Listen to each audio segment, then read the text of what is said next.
A putrid, stinking, slimy, greenish liquid oozing. You'd rather kiss your brother full on the mouth than have to deal with this idea. We aren't going to do it, Carrie. So don't ask. Don't plead. And whatever you do, don't beg. It makes you sick. But we are out here, and you may wonder why.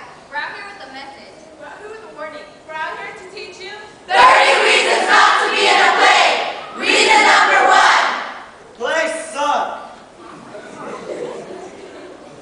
Reason number 2. When you were in second grade, you had a teacher named Miss Griswold. She was older than God, and she smelled like stale coffee and gypsum. When she came in every morning, she said, Now, students, pay close attention. Focus, focus. Focus is the key to success. she invented amazing methods of torture using construction paper and popsicle sticks. She turned perfectly normal questions into sadistic games of chance that you would always lose. Miss Griswold, can I go to the bathroom? I don't know. May you? What?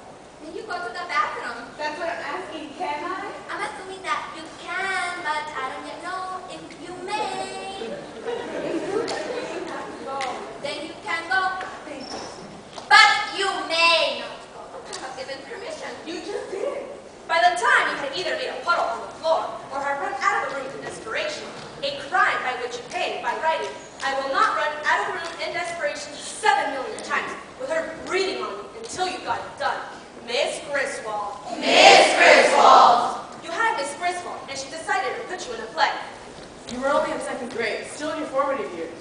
The play was about loving the earth, and you spent weeks with your hands in paper mache, trying to put together the costumes and the props. Only 7 years old and so terribly impressionable. It was a play Miss Griswold had wrote, and it had lines in it like, If we don't get busy and plant all the seeds, the earth won't be able to meet all our needs. No, put more emphasis on the word need. I want you to experience that word fully. I want you to taste it in your mouth. Do you understand? Say needs. needs.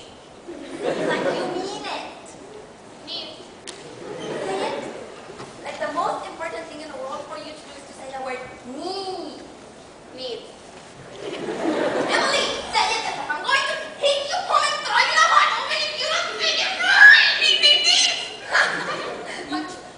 You were small for your age, so everything was intimidating to you, especially Miss Griswold. Miss Griswold. She put you in a tree costume. It itched like you had lice all over your body, and when you tried to turn your head, you faced the inside of the tree, and you couldn't see. Miss Griswold, I can't see! Remember now how you are going to say need with feeling, with passion. I don't want to go in your oven! Stop crying. We're about to go on. Now where's my head of broccoli? Well, Miss Griswold, I can't. Quiet! We're about to start! You felt tiny and inconsequential in a huge and overwhelming world, and she shoved you into a tree from which you could not escape. You could barely walk because the tree trunk was so small. You had to take tiny steps just to keep your balance. Only 10 minutes into the play, and Jessie Gibbons, who was dressed in scuff, bumped into you. You fell. At age 7, in second grade, you toppled down, down, down, and your short, unhappy life flashed before your eyes. You lay there for the rest of the play because your arms were trapped at your sides and you couldn't move. Miss Griswold was frantically whispering from the wings. Keep going, you little delinquent! There's an attic under, not to their stop! No child should have to endure such trauma. No one stopped the play to help you up, and by the second act of its 5-act epic called Mother Nature is the patient, and you are the nurse, everyone had forgotten you were inside that paper mache tree, and they began to sit on you during your scene. Such stress. The paper mache buckled over your face, and you were sure your classmates dressed as skunks, chipmunks, and flowers were going to come crashing through your costume and suffocate you. Hour after hour, you could only lay there and stare at your own bark as your classmates recited their horrible lines. Oh, Earth, we love you like crazy. We're sorry we sometimes get sloppy and lazy. The trees color out like maple beach and ash. Just shouldn't have to put up with all of our trash. When the play was finally over and everybody had taken their bows and had exited the stage, you were still left there, a broken and forgotten tree feebly calling for help. By the time your mother had found you, you had given up and gone to sleep. And in that sleep, you had your first nightmare, where Miss Griswold was a giant tree coming at you, with thousands of blazers attached to her branches, and you couldn't run, you couldn't scream, you couldn't move. That dream came back to you night after night for weeks and months. Eventually, you had it less and less, but every time you have it, even last week, you wet your bed. A classic case most traumatic stress symptom. You poor child. So now, whenever you hear anybody talk about a play, you smell paper mache, and you hear Miss Griswold's voice saying, and you walk away very, very quickly. Reason number 3. Because you're a fast talker. You come from a family of fast talkers. And if it's such a thing as a gene for fast talking, you would have definitely inherited it. And if you were to play, you memorize your lines and all that, but still, you know you seem too fast, you know directly what to say. Take it slower. And you know you're not supposed to take it slower. You mistake yourself over and over. Talk slower, but still, you're worried about getting tense. And when you got tense, you're worried about the director getting mad. And you know she'd say, You have to talk slower. that would make you go so fast that you never even take a breath. You go and go and go and go and go and go so fast, until you finally just... It's alright, she does this, she'll be back.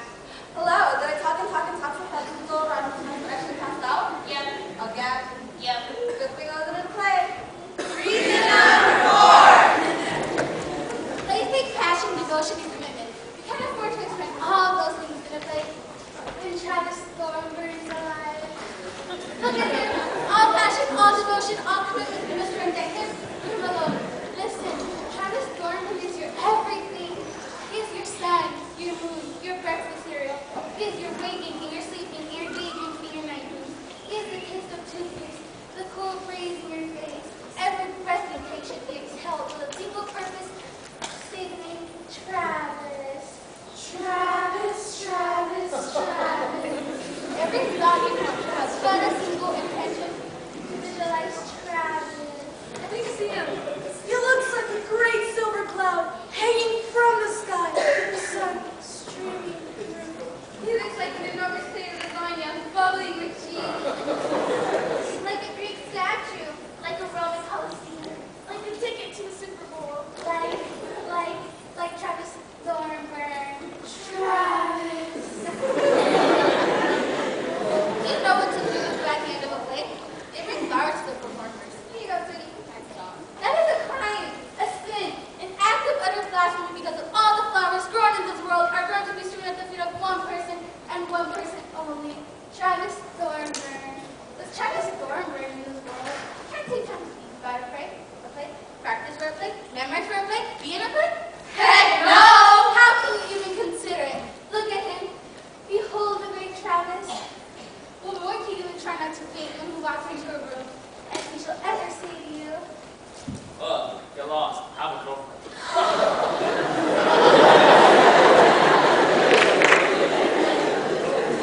what more can you do than feel your aching heart burst into a billion bloody pieces? What more can you do than just lay down and die? Reason number 5. Because your older sister was in a play, and she absolutely loved it, so you have to hate it. It's the law. Reason number 6. The play might have a part where you're supposed to hold hands with the person next to you. And the person next to you might have these wart-like things on their fingers. And you'll feel them the whole time you're holding hands with them. And you'll be thinking the whole time you're holding hands with them that their hands feel like toes. And you'll be worried that these wart-like things might be contagious. And you'll start seeing yourself covered with these wart-like things. I mean, from head to toe. Every body part, including your face, your elbow, and even your navel, and you'll practically puke. So it's definitely not worth the risk. Reason number 7. Because you remember Susie Jensen. When you were 6, you lived in a neighborhood with a lot of old people, trees, dogs,